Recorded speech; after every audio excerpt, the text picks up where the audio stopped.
પંચમહાલ જિલ્લામાં પંથકમાં લાભ પાંચમથી શરૂ થયેલા કમોસમી વરસાદથી ધરતીપુત્રોને ભારે ગેરલાભ. તૈયાર થયેલા ડાંગરના પાક, દિવેલા અને કપાસને ભારે નુકસાન. શિયાળામાં ઠંડીને સ્થાને વરસાદ વરસતા ઋતુચક્ર ખોરવાઈ ગયું હોય તેમ આવેલા કમોસમી વરસાદને પગલે જનજીવન પ્રભાવિત બન્યું છે. સોમવાર મંગળવારે સવારથી વરસાદ ચાલુ થઈ ગયો હતો અને સર્વત્ર 0.5 ઇંચથી 1 ઇંચ જેટલો વરસાદ પડ્યો હતો. કમોસમી વરસાદને પગલે જગતનો તાત મુશ્કેલીમાં મુકાયો.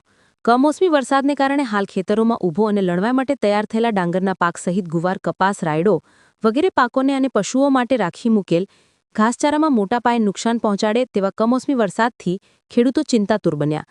હવામાન વિભાગની આગાહી મુજબ આગામી 4-5 દિવસ કમોસમી વરસાદનો પ્રભાવ રહેવાને કારણે વાદળછાયા વાતાવરણ વચ્ચે ખેતીને ભારે નુકસાન થવાની ભીતિને પગલે ધરતીપુત્રો ચિંતિત બન્યા છે.